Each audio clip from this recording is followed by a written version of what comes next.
Hello again. This video will start from this boat shed plot in a little grayish October evening.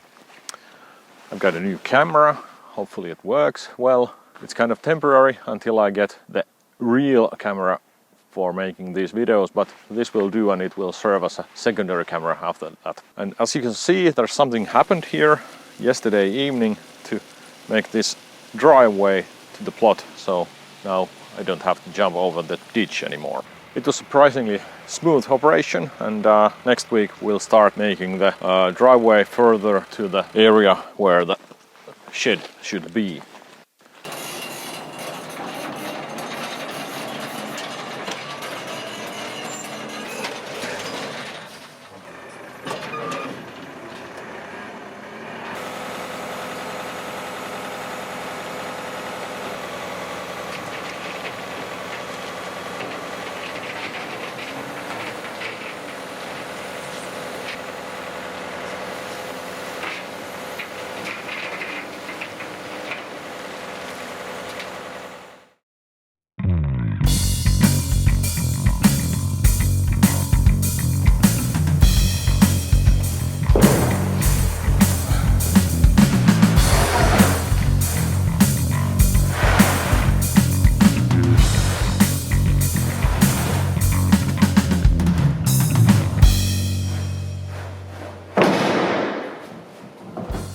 Alright, I'm here at the CNC router again, and as you can see, I brought some plywood sheets over here to kind of make the machine bed, and now I'm middle of making this final part over there, and I'm actually using the machine to cut the longitudinal cut right along here. There already has been some lesson learned, so yeah, I'm just hand searing this machine. Everything went quite well, but you have to be aware you can really start a fire with this thing.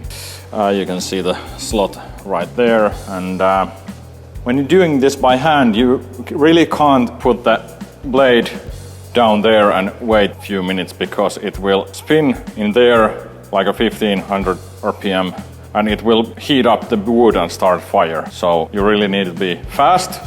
Maybe it would be a better idea to actually write the code to cut this thing. But also, a bit more serious accident almost happened. I kind of pushed it too low, so yeah, you can see there, it pushed the Z-axis down, and then I start cutting and realized that it will burn all the way, and it was not the blade, it was the actual color, this thing that was against the wood, and yeah, you can imagine that rotating 1500 RPM, so yeah. Bit of smoke, some sparks, no fire, everything's good. Lesson learned. You have to be careful with this thing. It actually is very, very powerful machine. There's really nothing that interesting to see with this thing. I need to concentrate, and the machine works well. There's nothing really wrong about it.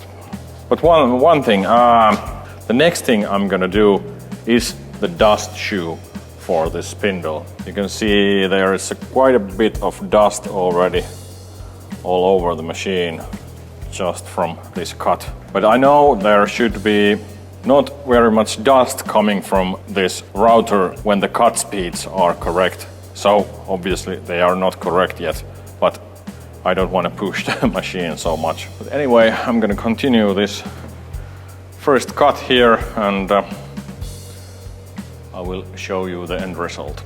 By the way, look at this nice workstation I'm having here. So the computer is here, the electric box is right over there, and I'm controlling this machine over here. So this is nice little table. And I'm also breaking all the safety regulations by having a vacuum over there and doing it by hand while the machine is moving. So I try to be very careful. It would be a shame to lose a leg or a finger or something in this stage of the project. And now it starts to look like a real machine.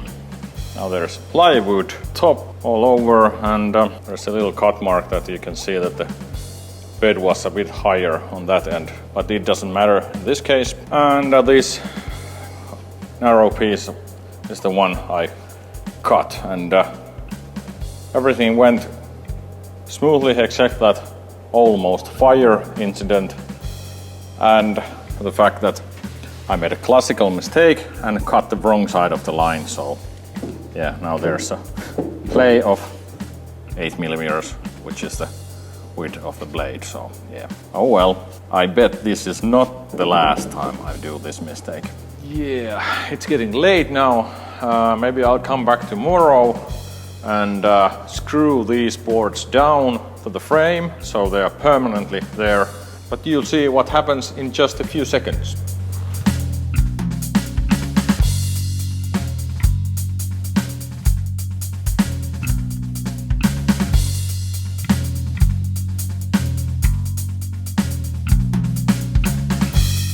All right, these two are now in.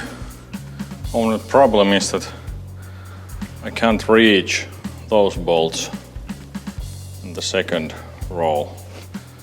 I have to figure out something later. Now just this last piece to go in here. And we have quite a solid platform to work with. Little tedious job, but has to be done.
So to be able to put the last screws in these, I figure out I could cut the holes with the machine itself. Now I can access that hole, this one. But the last one has to be done some other way because the machine cannot do things over here, so the limits are kind of somewhere around here. Otherwise, it looks good. One thing though that I was kind of expecting at this point, that a round hole isn't actually completely round. If we take a piece, you can see it's about 13.2 millimeters. Now when I turn this and I measure the other spot, you can probably see that it's 13.3. So there is maybe 1.5 millimeter, almost 2 millimeter difference in size depending on the, well, you know, and I think that's because of the backslash of the rack and pinion system. If we take a look a little closer, this end, there's a slight play. I haven't done the final install of this axle, and of course this spring maybe should be a little more spiffy so it will hold the pinion better against the rack. And there's this belt, so there's kind of 3 different things that can do backslash with this design. Fortunately, there is software compensation possibility, but I have to test and try it first. I don't know how it works right now, but I will do it after I have done the final install of this thing. Just something to be aware of. This was a good test for that purpose as well. All right, but it's getting a little late now. I have to head home and have some sleep before work day tomorrow. Overall, it was a good evening with the CNC and getting better and better every time. This week I will order the new cable for the spindle with some electrical shielding, hopefully to prevent the noise issues with the sensors. I can get them to work, then I can install it properly there and put all the cables properly. And of course, next weekend I am probably going to be in the work site doing some digging or something else. All right. I'm in the digger here, doing some groundwork for the shed. So nothing really that special about this, but I am currently doing this small ditch for the electric cable. That red stick is approximately the corner of the shed over there, and there will be electric cable coming through this channel over there somewhere. So I need to put pipe in to get the electric cable there. It's a cold and miserable day, but luckily this small digger I'm in, a little difficult to get a good picture. This is cozy and warm and nice. A little bit noisy though. I really can't do any video inside here with sound, but I have rented this thing for this weekend and I hope I can get this cable in there and also some gutters or ditches, whatever they are, on the either side of the shed. And that should be all the groundwork we need to do here.